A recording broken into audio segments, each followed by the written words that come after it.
जवेरिया कोयटा शहर की एक मासूम सी लड़की। वो अपनी कहानी अपनी ज़बानी बताती हैं कि कई साल पहले मुझे टिकटॉक पर एक लड़का मुसलसल मैसेज करता था। मैं उसे हर वक्त इग्नोर करती थी। एक दिन उसके मैसेज का जवाब दे ही दिया। वो मेरी जिंदगी की कोई मनहूस घड़ी थी। उसकी चिकनी चुपड़ी बातों में आ गई और कुछ वक्त बाद उसे अपना दिल दे बैठी। उसने शादी का झांसा दिया और कहा कि तुम्हें कोयटा से कराची ले जाऊंगा और अपने दिल की मलिका बनाऊंगा। मेरे तो पांव ही जमीन पर नहीं लग रहे थे। कुछ वक्त बाद मैं उसे कॉल पर बात कर रही थी और इसी दौरान मेरे अब्बू ने मुझे कॉल की। मेरा नंबर मुसलसल बिजी जा रहा था। वो घर आए गुस्से में थे। फौरन मेरा फोन चेक किया तो आगे लड़के की कॉल्स और मैसेजेस पकड़े गए। मुझे बहुत मारा अब्बू ने और फोन तोड़ दिया। मैंने कुछ दिनों बाद अपनी एक सहेली के फोन से उसे राब्ता किया और सारी सूरत हाल बताई। मैंने उसे बोला कि मैंने कराची आना है, अब मजीद मैं घर वालों का जुल्म बर्दाश्त नहीं कर सकती।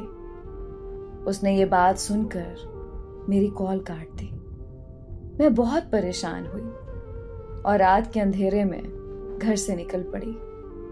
मैंने कराची की ट्रेन पकड़ी और वहां पहुंच गई। वहां जाकर मैंने एक नया फोन और सिम ले और उस लड़के से राब्ता किया। उसने मेरी कॉल सुनकर बहुत गुस्सा किया और बोला कि घर वापस जाओ, मैं तुमसे शादी नहीं कर सकता।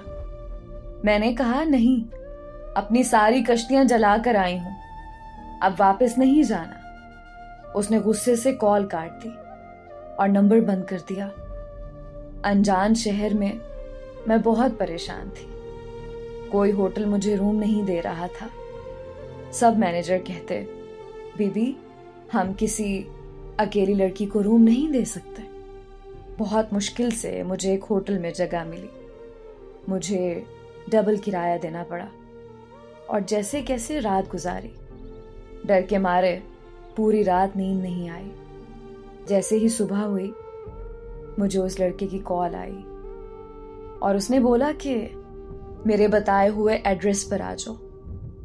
जब मैं वहां पहुंची तो वहां मेरे घर वाले खड़े थे और उन सबको देखकर मैं बहुत शर्मिंदा हुई। उन सबसे कहा, आप सब जाएं, मैंने शादी करनी है, वापस नहीं जाना। उन सब ने बताया कि वो लड़का तुमसे शादी नहीं करना चाहता था। उसने हमें बताया है और उसी ने यहां बुलाया है। वो सिर्फ तुम्हारे साथ टाइम पास कर रहा था, शादी नहीं करेगा। मैं वापस अपने घर आ गई।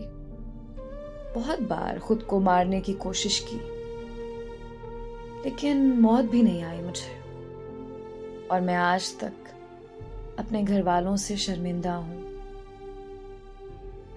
मैंने अपनी जिंदगी की बहुत बड़ी गलती की और तमाम बहनों को समझाना चाहती हूं कि मत आओ किसी मोहब्बत के झांसे में और अपनी जिंदगी और पाकीज़गी किसी नामहरम के लिए मत बर्बाद करो।